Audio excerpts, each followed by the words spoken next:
In this video, I'm going to present 3 very easy collaborative bulletin boards for elementary art teachers.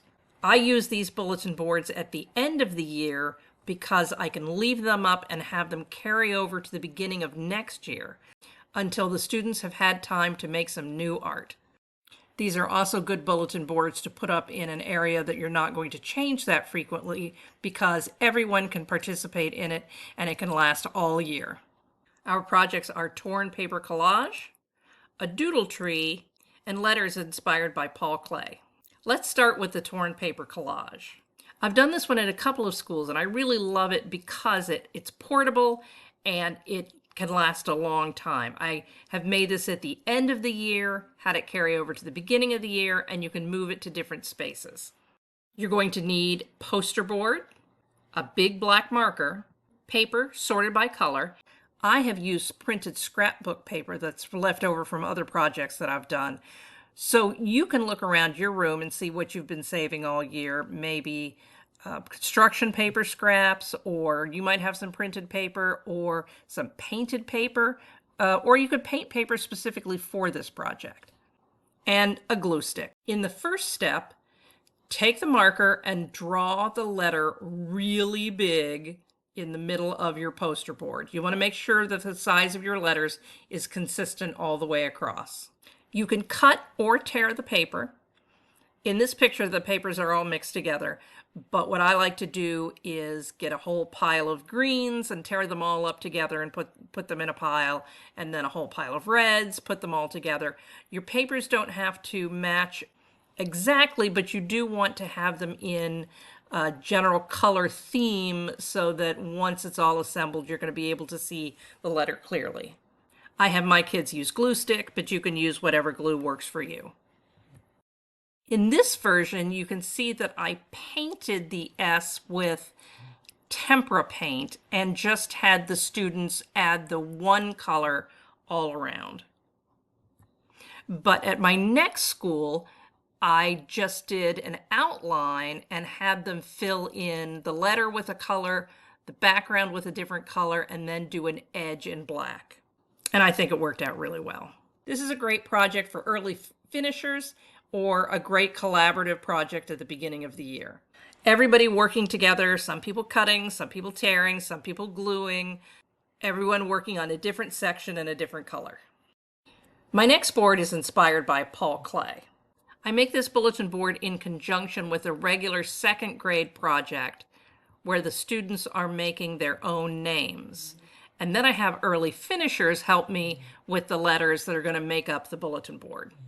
For this, you need 4x6 rectangles of paper. Well, you can use any size, but I use 4x6. And then you're going to need something bold to color with. I really like quick sticks, but you could use tempera paint or even markers. But you definitely want something bold, bright, and full coverage. The first step is to draw a single letter really big on your piece of paper. Go all the way out to the edges. And what I tell my kids is when they're in their regular writing or reading or math class, it's very important for them to make their letters exactly right. But when they're in art class, they can make their letters any way they want. They can even hide their letters so that it's a puzzle to figure out what the word is. The next step is to use your colors to fill in the letter, all the different sections, really bold and bright. I didn't do it here in this example, but a lot of kids put stripes or polka dots or draw pictures. And when you assemble all the individual letters together, it makes a really striking, unified picture.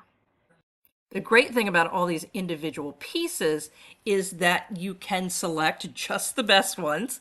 You know, I have my students make way more than I'm going to use, and then I pick the ones that I like best. Also, you can configure it into any size or shape you want.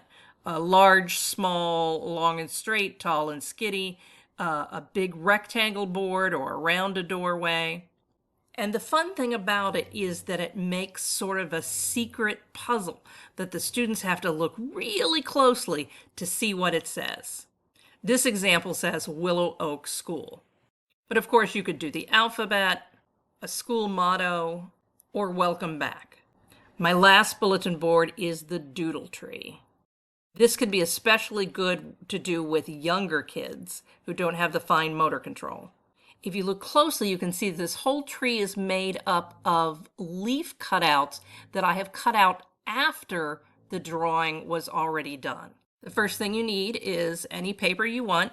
In my case, I used construction paper that was the colors of our school, which happened to make a really nice tree, but there's no reason that you would have to do it in actual tree colors. You can do it in whatever colors you want. And then you need to give the kids something to draw with. I gave them oil pastels, and I selected just the blues and the greens and the golds because I wanted the overall color effect. But that's not necessary. You can give them, markers, crayons, oil pastels, and you can use whatever color you want. Then you just let them draw and scribble or paint or print to their heart's content.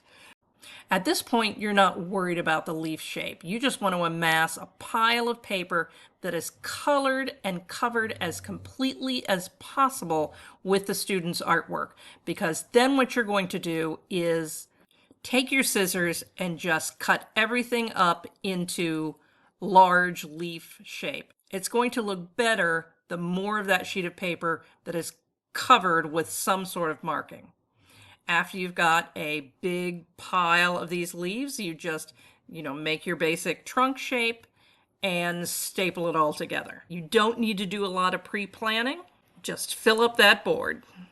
For the letters, I use stencils to trace and cut out the slogan that I wanted to use. And then I arrange those letters on black construction paper and then just cut all around it. And these are my 3 collaborative bulletin boards that I use over and over to carry me through that time when I don't have enough student artwork, and also to make a bold impression in the school entryway. I hope this gives you some inspiration for your own bulletin boards, and if you want to see more elementary art teacher ideas, like and subscribe.